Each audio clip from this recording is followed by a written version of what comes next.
the lack of data in the new uncharted water and the uncertainties about many of the way to judge things. Yet it seems that you have been focused on the Phillips curve is dead, and many of the predictions you have made are based on conventional tools of analysis that applies more to the past than to the present. So how confident are you that these tools are compatible with the new uncharted water that we are in? Of course, probably they're the only ones we have, but is it limited to the Phillips curve, or do you think that other fundamentals in the science as well and the tools you use will have to be adjusted very quickly as well to make more accurate predictions? On the second side, on the positive view you gave, you seem to have been, I would be sure, but more on the positive side in terms of things that have been residing in terms of the global tensions, particularly with China. While some of the analysis, or many of the analysis have been hearing, that it's kind of an existential struggle between like a rising superpower and one that's trying to contain or slowing down. This seems to be an evidence of more friction to come, more than something that's subsiding and giving more security for the future. So how would you assess that also in terms of your positive outlook? Those are great questions. The first one I'm smiling about because the answer is not very confident at all. So I wake up every day expecting to be wrong, and that's the protection you have in terms of what I say, because I wake up every day thinking that about anything. Now my wife has taught me to think that way, that everything I do might be wrong. That's what happens when you're married 56 years, and says I am. So you get trained to be counterintuitive. I am not confident. I work very hard. I'm scared to death. I can tell you the story about forecast. You're scared to death of being wrong. That's protection against not being wrong. What I do that other members of the profession don't is use anecdotal evidence quite a bit. And I must say that despite what I was taught as a professor, which is to use public data to test hypotheses, the anecdotal evidence put in a systematic framework has been immensely helpful in terms of understanding what goes on, including the questions I get from people who are out there in the world. So I am a collector of anecdotal data. I talk to everybody, taxi drivers, everybody, Uber drivers, anybody, and ask how things are going.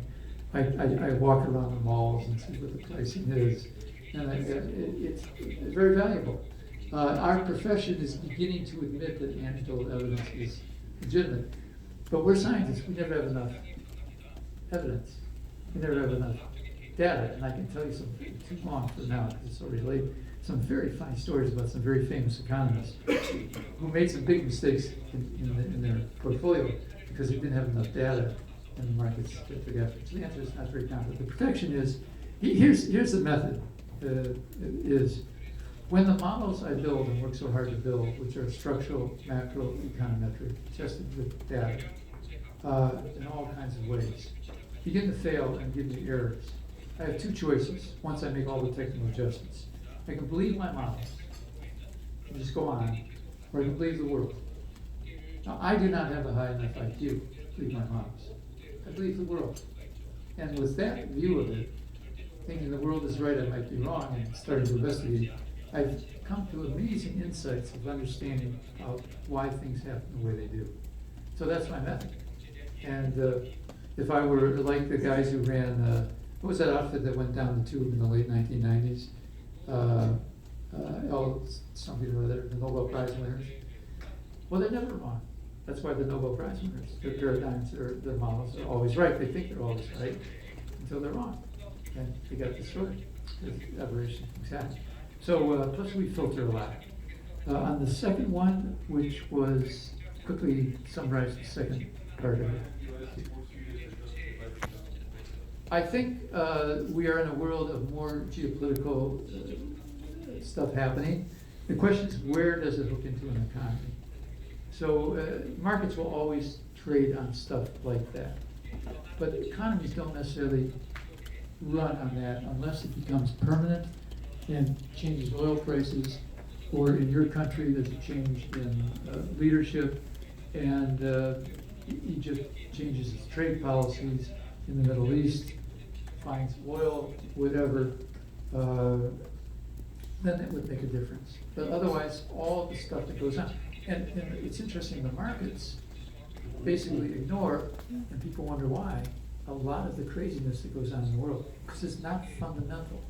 It's just for the traders for an hour or two, 3, if they can figure it out and make some money, because they gotta make money every day.